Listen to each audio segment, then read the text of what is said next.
I knew something was wrong the second I stepped inside. The house was too quiet, too perfect. The dining table, usually cluttered with mail and keys and whatever half-finished book she was reading that week, had been cleared and replaced with candles, neatly folded napkins, and a bottle of wine we were supposedly saving for a special occasion. The lights were dimmed just enough to feel unnatural. It didn't feel like home. It felt like a showroom, like I had walked into a performance halfway through the act. My grip tightened around the grocery bag I was holding. Inside, a tiny cherry pie from her favorite bakery, because she always said store-bought pies never got the crust right. 6 years together. Not married yet, but we used to joke about it. She'd say things like, "Who needs a wedding when we've got matching coffee mugs?" And I believed her. I believed a lot of things. But now, standing in the doorway, the pie felt stupid, like showing up to a sword fight with a greeting card. Claire appeared in the entryway, barefoot, wearing a simple black dress I hadn't seen before. Her hair was curled like it had been professionally done, and her makeup, subtle but precise, looked like something from a photo shoot. I took it all in, the outfit, the silence, the smell of something warm but unfamiliar in the oven, and felt a knot tighten in my stomach. "Happy anniversary," she said softly, her voice trailing off at the end like she wasn't sure how it would land. "Hey," I said, shifting awkwardly, offering the bag like a peace offering I hadn't realized I needed to give. "I brought your favorite." She took it from me with a small nod, didn't even look inside. "Thanks. That was sweet of you. Sweet of me. Not," you remembered, "not even a smile, just sweet, like a pat on the head."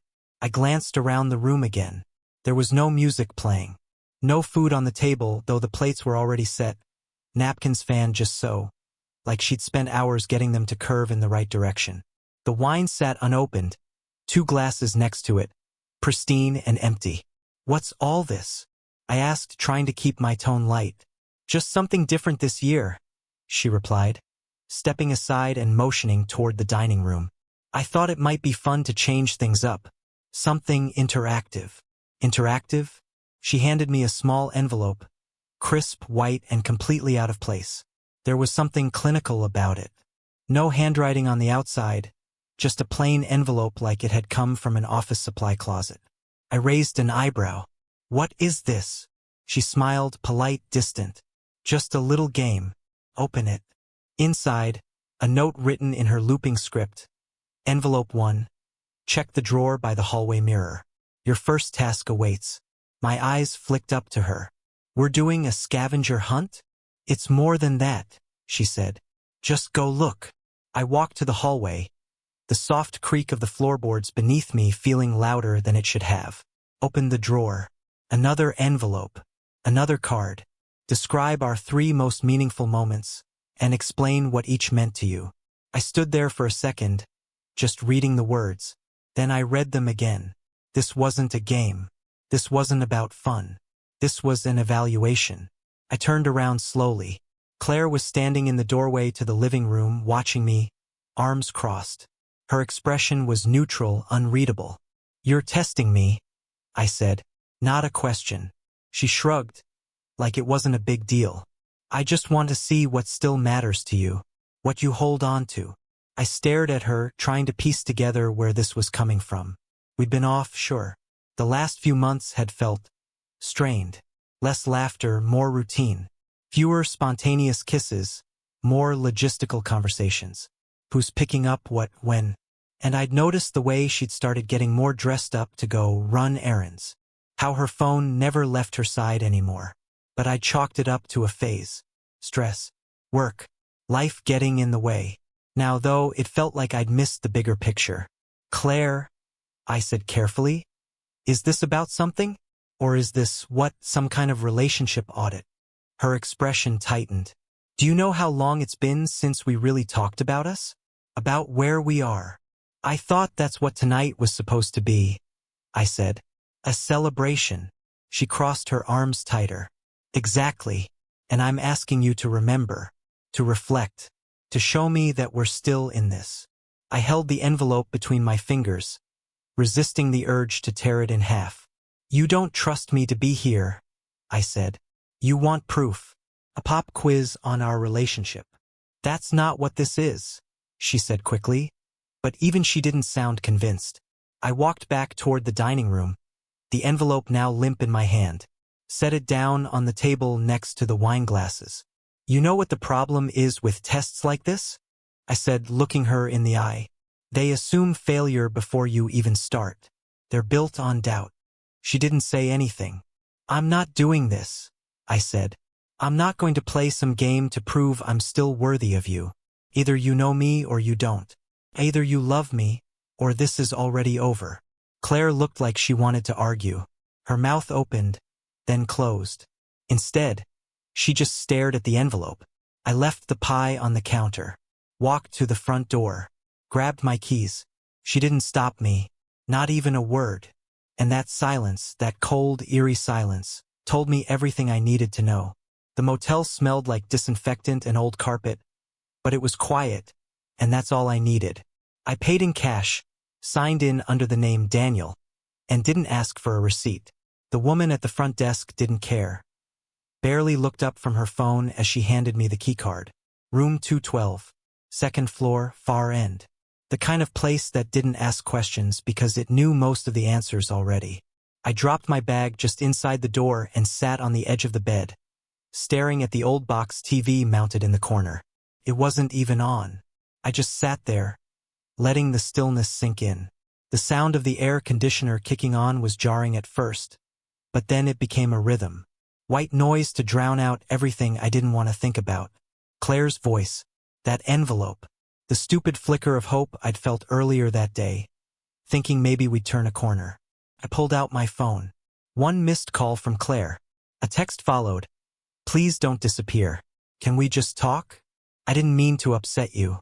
I stared at the message. My thumb hovered over the reply button. I wanted to say something, anything, but every word I thought of felt either too soft or too cruel. So I turned off the screen and tossed the phone on the nightstand. Instead, I grabbed the greasy takeout menu from the desk and ordered the kind of food I hadn't let myself eat in years. A double bacon cheeseburger, chili fries, a milkshake. The guy on the phone sounded half asleep and told me it'd be about 45. When the food finally came, I didn't even sit at the table. Just sat cross-legged on the bed, the tray balanced in front of me, the movie playing low on the TV, something black and white, with too much drama and not enough payoff. I chewed slowly, deliberately, tasting the salt, the fat, the burnt edges. It was the first real bite I'd had in weeks that didn't feel like I was just trying to keep up with life. That night, I didn't dream. Or maybe I did, but if I did, I didn't remember it. I woke up around 3 a.m. in a cold sweat, heart pounding, unsure of what had startled me. The room was still dark, except for the glow from the street lamp outside the window. I sat up and looked around. The food wrappers were still on the floor. My shoes were by the door, one slightly toppled over. The quiet was thick, too thick. I reached for my phone again. 2 more messages from Claire. I get why you're mad. I do.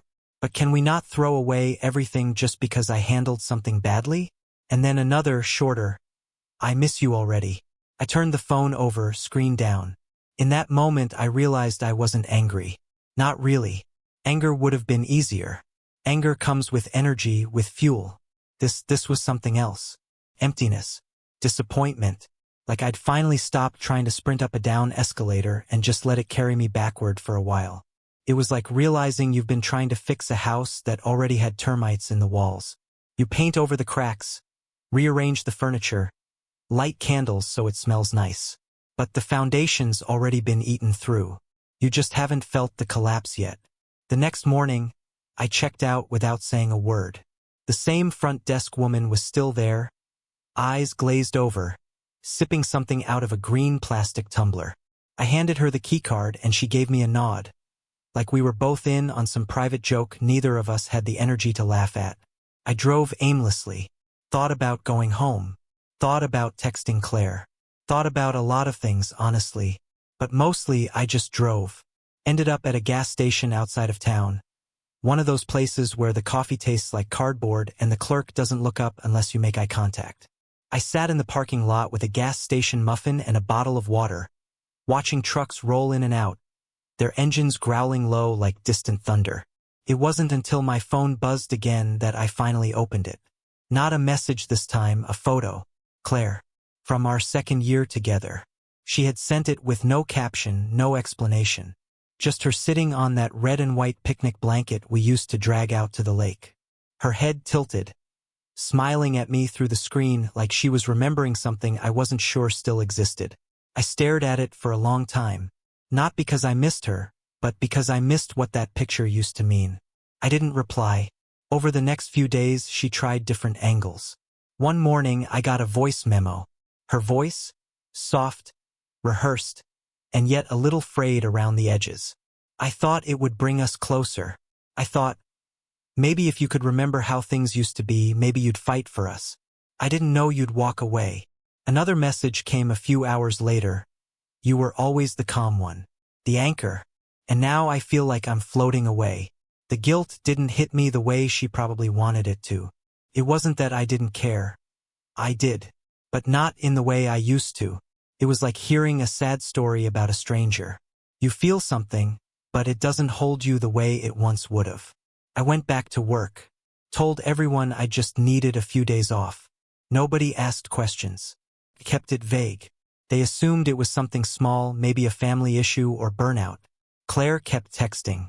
Not every day, but enough. Little breadcrumbs. Memories. Photos of old ticket stubs. A song we danced to once on New Year's. All of it carefully chosen. Each message more curated than the last. I started to realize something. She wasn't reaching out because she missed me. She was reaching out because she couldn't stand the silence. Because she needed a response to justify the game she'd started. But I wasn't playing anymore. And the more she tried, the more I felt myself settling into something I hadn't felt in a long time, clarity. I hadn't stopped loving her. That wasn't what this was. But I had stopped needing to be the one who always proved it. And that difference changed everything. The first time I saw her trying again, really trying, was a week after I came home. I didn't say much when I walked in. She was sitting on the couch, dressed in a top I hadn't seen her wear since our first vacation together in Charleston. That soft coral color that used to make her feel flirty, girlish. She'd paired it with jeans instead of a skirt, like she was trying not to look like she was trying too hard. Her hair was done, makeup subtle, that same vanilla sugar perfume lingering just enough to be noticeable. "Hey," she said, casual. Too casual. I set my keys down on the table and nodded. "Hey." The silence stretched between us, longer than it should have. She stood, smoothing the front of her shirt. "I was thinking maybe we could go out tonight. Nothing fancy. Just something simple." I looked at her, looked at the effort, looked at how her eyes darted to mine and then away again, as if waiting to be told she was good enough. And that was when I really saw it. The shift. She wasn't trying to repair what we had. She was trying to pass another test, this time one she gave herself. A performance for an audience she thought she needed to win back. But I was done playing judge. "I already ate," I said, taking off my jacket.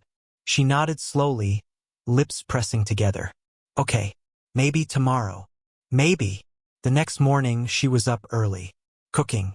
Something with eggs and herbs and a kind of careful chaos that suggested she'd watched a video tutorial beforehand. I sat at the table, sipping coffee, while she worked behind the counter like a contestant on a show. "How's the food?" she asked, barely sitting down before she leaned across the table, watching for my reaction. "It's good," I said, and it was.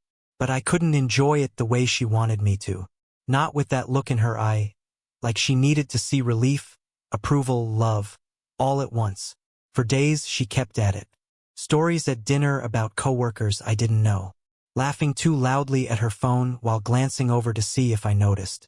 Wearing the perfume I once said made her smell like a memory I didn't want to lose. She never asked me directly, never said the words. But every little gesture was a silent plea. React. Notice. Want me. I didn't. Not in the way she wanted. I was polite. I answered her. I helped clean up after dinner. I thanked her when she made coffee. I didn't raise my voice or turn cold. But I also didn't give her the thing she was really after. Proof that I was still chasing her. Eventually, she started to fray at the edges. It began with the little cracks, her forgetting to fold the laundry she used to fold right away, leaving dishes in the sink, snapping at the dog when he barked at a squirrel too long. Then she started wearing the same clothes 2 days in a row, her hair up in a messy knot that wasn't cute, just tired. One night, I found her sitting on the kitchen floor, back against the cabinets, staring blankly at her phone. The screen was dark. She wasn't even using it. She didn't notice I was there, and I didn't say anything. I walked past her, filled a glass of water and went back upstairs. The next morning, she was gone. No note, just gone. Her car missing from the driveway. She didn't come back that night either. It wasn't until late the next afternoon that she returned. Her eyes *T, her posture limp. She dropped her purse on the floor and stood there like someone who didn't know if they were still welcome. "I stayed at my sister's," she said quietly. "Needed space." I nodded. Didn't ask questions. Didn't push. "You don't ask anymore," she added. "You don't care where I go." I looked up from the book I'd been pretending to read. Would it matter if I did? Her lips parted like she had a retort, something ready to throw back at me. But it never came. She closed her mouth and turned away, walking slowly to the bedroom. The next few weeks became a pattern. She would drift in and out of the house like a ghost. Some days, she'd make an effort, bring home groceries, suggest a movie, try to joke about something dumb on the news. Other days, she barely spoke, lost in her phone, in silence, in her own reflection on the bathroom mirror. And I realized something. Maybe she wasn't just unraveling because I'd stopped chasing her. Maybe she was unraveling because, for the first time, she was being forced to see herself. Without the mirror of my attention, without the rhythm of us to dance to, she was alone with the version of herself she had carefully avoided. The one who needed to orchestrate control to feel safe. Who used tests instead of tenderness. Who mistook structure for stability. And I wasn't going to rescue her from that. Not anymore. Then came Virginia. She brought it up one evening, mid-sentence, like she'd been holding on to the idea for days and couldn't wait anymore. "You remember that place we stayed at on our first trip to the mountains?" she asked, not even waiting for an answer. I called them. They still had our reservation from 6 years ago in the system. "Isn't that wild?" I just nodded. She pressed on. "I thought maybe we could go. Just for a weekend. You and me. I think we need to be somewhere that reminds us of who we were." Who we were. I agreed. Not because I wanted to go back, but because I needed to go forward. I needed to see the place one more time before letting the weight of that memory go for good. The day we left, she was different. Quieter. Not distant, just more restrained. Like she knew the trip could be a turning point, but didn't know which way it would turn. We drove in silence for hours. The kind that wasn't uncomfortable, but wasn't *mate either. Just two people sharing space. By the time we pulled into the cabin's gravel driveway, the sun was starting to sink behind the trees, and the sky had that golden-orange hue that always made things feel a little too beautiful for their own good. We unpacked slowly, settled in. She cooked something simple. We ate in silence. That night, she lit a fire in the hearth and sat across from me, her knees pulled up under her. Her eyes studied me for a long time. "I was wrong," she said finally. "About the envelopes. About the tests. I wanted to feel in control of something because I felt like I was losing everything." I didn't say anything. She looked down. "I thought if I could get you to jump through hoops again, it meant you still wanted me. Still needed me." She looked back up, and for the first time in a long time, her expression was bare. No armor. No script. "But the truth is," she said, voice trembling, "you're still here, and I'm the one who's not sure who I am anymore." I watched the firelight flicker across her face. Her vulnerability didn't make me soft. It didn't crack anything open in me. It just made everything feel final. "I think we both know this isn't what it used to be," I said. She nodded slowly, eyes glistening. "I just didn't want to be the one to say it." "You didn't have to," I said. "You showed it." We sat there, not touching, not reaching, just letting the moment settle. And somewhere in that quiet, I knew this was the last night we'd ever spend together as a couple. And it didn't hurt. Not the way I thought it would. It just felt right. The next morning, I left before sunrise. Left the key on the pillow, a short note on the kitchen table. No anger, no goodbye speech, just a clean, quiet ending. She didn't follow me, and for once I didn't look back.